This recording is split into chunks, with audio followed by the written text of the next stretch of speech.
Liam Pryor's very kindly joined us on RaceNet TV. He represents, of course, the Chris Waller stable. He's got a huge team heading to Hawkesbury on Saturday, Liam, and we've even got a quartet of runners upstairs at Gold Coast. We'll start with the Hawkesbury Rowley Mile.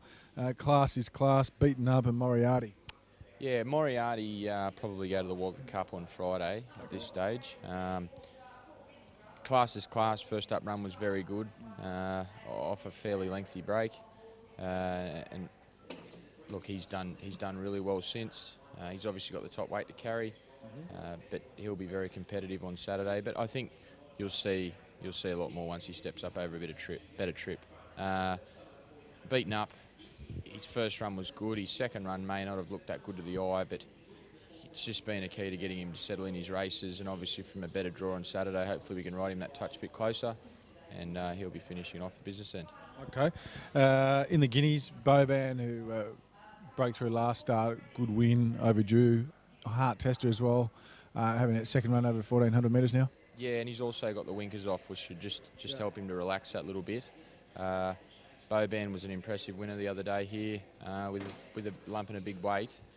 He obviously steps up in grade, but he is a listed winner in his own right. And the trip will suit him as long as he can relax. So, heart tester, he's obviously proven in this grade as well. But the winkers off should just help him to relax that bit more and be a bit stronger in the finish. Okay, mate. Pipette and Dystopia in the Dalek Crown. Dystopia is flying along at the moment. Pipette, is she resuming? Yeah, she's resuming here.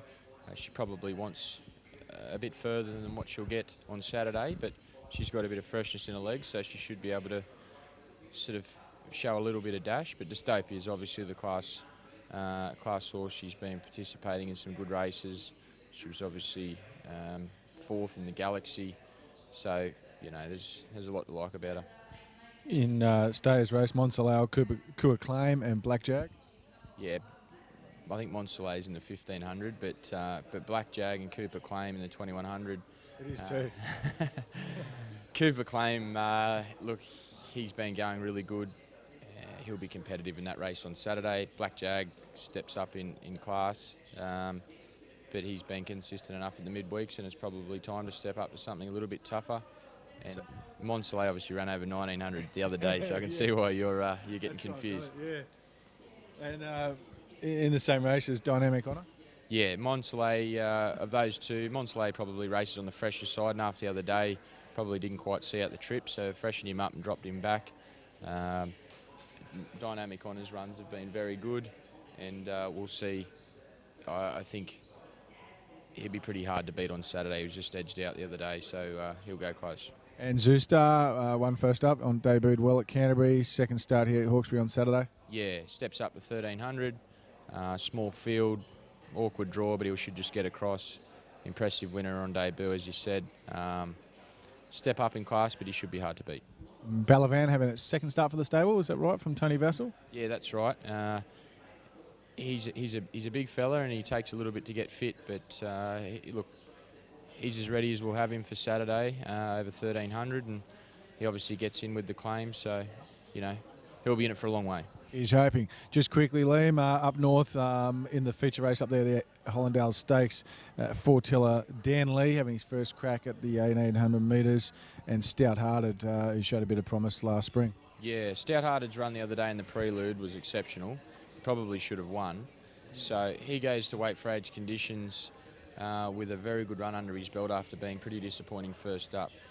The Gold Coast track may not be ideal for him, but he'll be getting home strong, and if he does that, he'll go to the Doomben Cup. Four-tellers obviously was set for the Australia Cup, then set again for the Rand Vet.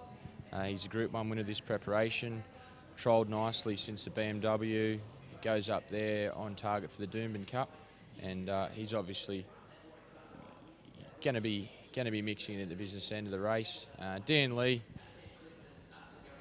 after his run in the Doncaster, it was sort of almost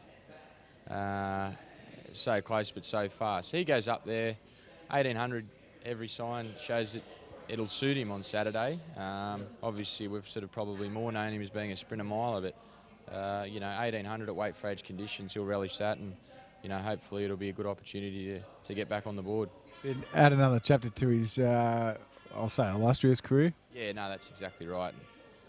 You can't beat horses with the class that he has in a race like this. You know, he's right up to his ears, and if he sees out the trip, he'll be very hard to beat. Studio Liam rounds out the team up there in the opening event. Yeah, just set him up. There was a nice race for him, and if he can win that, it's a benchmark 90 race from memory. So if he can get a win on the board there, it might just hold him in good stead for some of those handicap staying races throughout the Brisbane Carnival. I'm going to push you here. There's a million horses in 2 different states. What's the best? I like Dan Lee in the Hollandale.